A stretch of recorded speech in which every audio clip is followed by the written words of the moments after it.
esta semana, pero también por lo que viene pasando desde 2016. Seguramente te vengan unas imágenes de muchos presidentes vestidos todos de blanco firmando un acuerdo de paz. Ponía fin a la guerra después de 50 años, pero ¿le puso fin? Mirá. El fantasma armado vuelve a Colombia.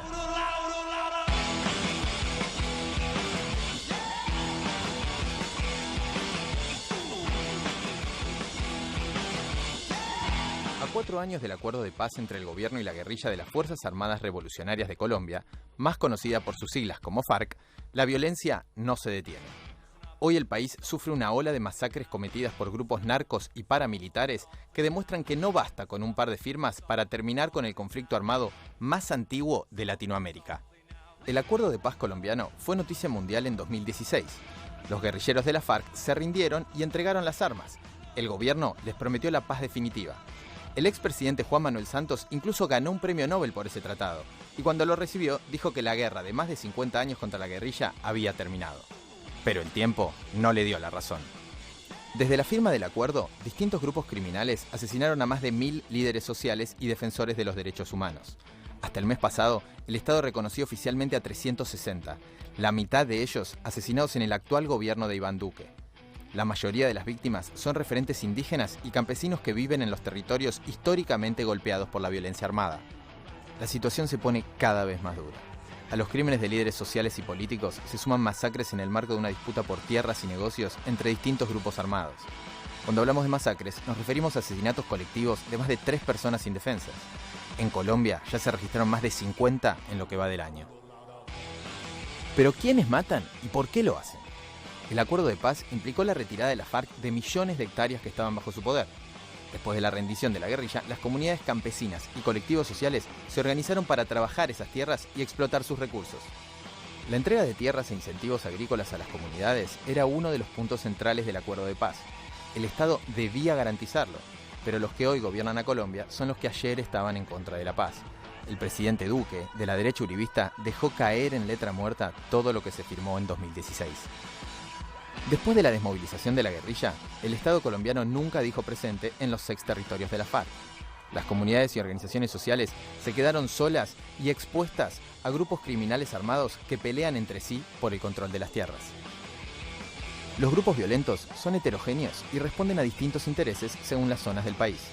Hay crímenes que se atribuyen a cárteles narcos, como el Clan del Golfo, otros a grupos residuales paramilitares, también a disidencias de la FARC que no entraron al acuerdo, o a otros grupos guerrilleros como el Ejército Popular de Liberación. Se dedican a la producción de cocaína y al narcotráfico, pero también a otras actividades ilegales, como la minería de oro, la deforestación, los secuestros y los negociados con el propio Estado. Los crímenes de líderes sociales y las masacres son formas de amenaza a las comunidades rurales que intentan organizarse en los exterritorios de la FARC. En las muertes hay un mensaje político. No es casual que más de 200 guerrilleros que firmaron el acuerdo de paz hayan sido asesinados. En Colombia se habla de un complejo macrocriminal para describir justamente a esas redes que no renuncian a la guerra. Hasta ahora, el presidente Duque responde a la violencia con más violencia. Su gobierno cree que el rebrote armado es un problema que se resuelve por la fuerza y lo encara como si fuera una nueva guerra contra las drogas. Tal es el nombre de la política impulsada por Estados Unidos desde los años 70. Colombia es el principal productor mundial de hoja de coca y, por cierto, su producción se mantuvo igual durante todo este tiempo. Tal vez sea el momento de cambiar de estrategia.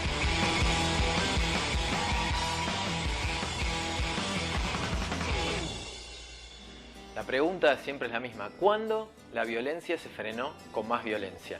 Y esa violencia que veíamos no era lo único que estaba en el acuerdo de paz, no era solo entregar las armas, era también dar una salida para aquella gente que necesita recursos, y eso es una reforma agraria. Para eso está Sonia Aristimuño, de Biblioteca a Biblioteca, para contarnos cómo avanzan esas. ¿Qué pasó después de esa negociación? Hola Javi, ¿cómo estás? Sí, como bien dijiste, el Acuerdo de Paz de 2016 incluyó un plan de desarrollo agrario integral para que aquellos campesinos que no tuvieran tierra o que tuvieran una cantidad insuficiente pudieran acceder a la misma y además pudieran hacer de eso algo productivo. Esto buscaba disminuir la pobreza y la pobreza extrema y disminuir también la brecha que existe en Colombia entre el campo y la ciudad. la población rural en el campo, el 60% está en situación de pobreza y esto está estrechamente relacionado con la tenencia de la tierra. Pero como vamos a ver en la placa, Javi, aún sigue vigente que el 1% de los propietarios de la tierra tienen el 80% del territorio, lo que hace de Colombia el país más desigual de América Latina en cuanto a la distribución de la tierra. Y claro, y bueno, y el objetivo de este acuerdo también era darle la oportunidad a que esa distribución cambiara, cosa que no sucedió. Exacto. Lo que vamos a ver es que actualmente lo que pasó fue que solamente el 3% de las medidas estipuladas en la reforma rural integral se completaron y casi la mitad ni siquiera se iniciaron. Tremendo, tremendo. Y me dijiste que había también un tema de la desigualdad de género que quedaba en evidencia. Exacto. Una de las cuestiones que estaba estipulada era que las acciones tuvieran en cuenta las diferencias que existen entre varones y mujeres. Pero esto también sigue vigente porque la pobreza se concentra en aquellos hogares que tienen jefatura femenina, donde, como vamos a ver en la placa, el 40% de estos hogares está en situación de pobreza. Y además las mujeres también son víctimas de asesinatos por defender los derechos agrarios, territoriales y medioambientales en Colombia.